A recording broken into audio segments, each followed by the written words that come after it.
Carlos Rodon has a career spanning 8 seasons. In that period of time, he has managed to grow and blossom into a solidified ace, having an ERA of 2.67 and a whip of 0.998 in the last 2 seasons. These numbers are what has made Carlos Rodon one of the most attractive free agents this offseason, with tons of clubs showing lots of interest. Rodon was definitely a late bloomer, but with what he's been able to accomplish in the last few seasons, a strong argument could be made for why he should have been picked first overall in an MLB draft. He wasn't picked first, though. He was actually picked third. So what happened to the 2 players drafted ahead of him, and where are they now? What's up, guys? Before we dive deeper into this video, I just want to ask you guys to please hit the like and the subscribe button. We post daily MLB content, and I promise you won't regret it. All right, folks, let's get into the video. Carlos Rodon was drafted 3rd overall by the White Sox in the 2014 draft. Directly before Rodon was picked, you had another pitcher fly off the board. Tyler Kolek, pitcher from Shepherd High School, was drafted 2nd overall by the Miami Marlins. Coming out of high school, he had a fastball that clocked 102 on the radar gun.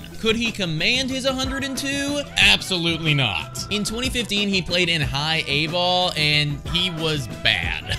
Dude went 4-10 and had a whip of 1.56. Now, at this point, he was still really young, so people weren't too worried, but it was about to get a lot worse.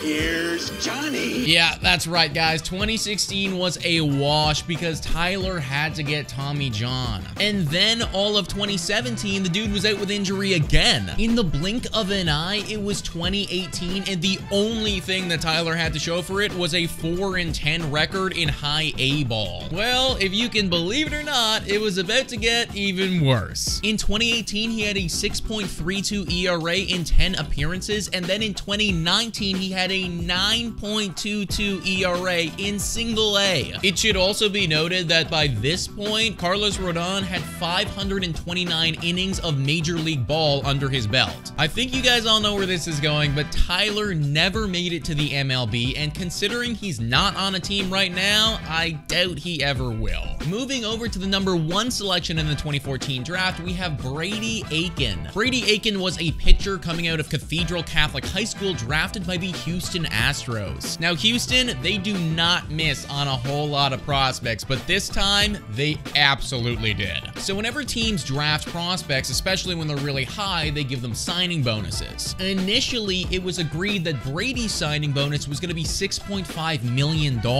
But then Houston did a physical on him, realized something was up with his elbow, and lowered their offer to $5 million. Well, Brady, this completely unproven prospect who had never touched the MLB field, said, "Nuh-uh-uh, I want 6.5. My guy literally refused to sign for $5 million.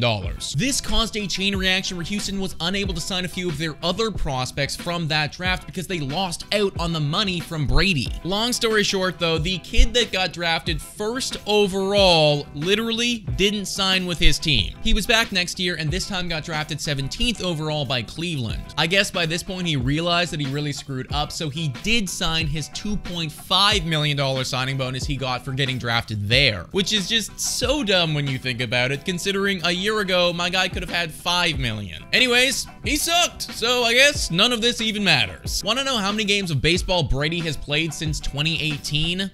2 games of baseball in 2019. And most of the reason he hasn't played is because Brady wanted to take time off from baseball. And as you can expect, he is no longer with an MLB team. All of this to say, these guys sucked. This was literally the first time ever that the top 2 selections from the MLB draft, neither of them made the show. Hard to make it to the MLB when you can't get past A-ball. But guys, let me know what you think in the comments down below about Carlos Rodon and the guys that were drafted ahead of him. Also, please hit the like and subscribe button. Thank you so much for watching, and go Jays go!